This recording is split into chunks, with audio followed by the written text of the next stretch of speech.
Hi, it's Steve. Today we'd like to show you how to change an inlet water valve on your front load washer.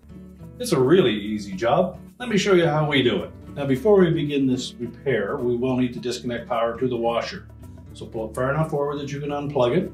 We'll also need to disconnect the inlet water hoses. So turn off the water supply and remove the appropriate hose and give yourself enough room to work behind the washer, so you may need to pull it forward out of its resting position. Now that we have access to the back of the washer, our next step will be to remove the main top. It's held in place with two screws, one on either side. Just remove those. And then grasp the top of that washer, pull it back. That will release a couple of clips at the front.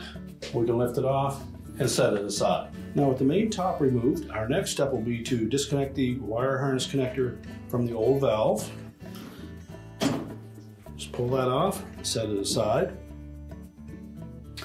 Now next we'll take the two retaining screws that secure that valve to the back panel of the washer. Just remove these two screws.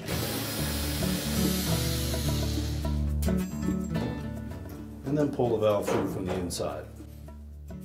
Next we'll remove this clamp. So using a pair of pliers, simply compress the clamp and slide it up the hose. And then we need to twist that hose off of the old valve.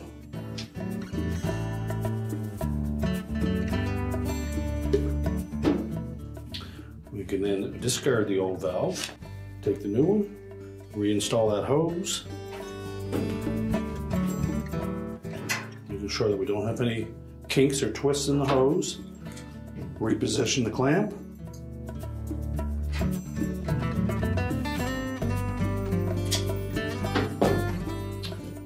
Fit the inlet of that valve through the opening in the back panel. And then we'll reinstall the two mounting screws.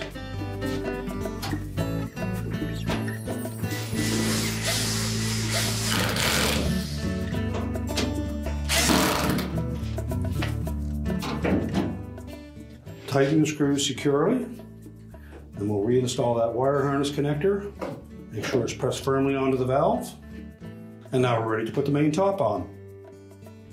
Now that the valve is secured to the cabinet, we've reconnected the hose and the wire harness. We're ready to put the main top on. So we'll take note of these little hooks at the front of that top panel. They're going to slide in underneath these shoulder bolts. So make sure that those aren't distorted. Lay the top down about an inch gap back of the control panel and push it forward.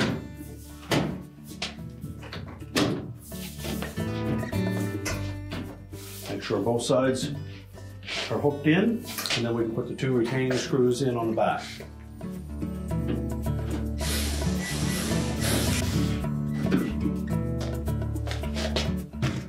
Now we're ready to push the washer back into position and reconnect our fill hoses. Now that we've reconnected our fill hose, we're ready to push the washer back into place, reconnect the power, and our repair is complete.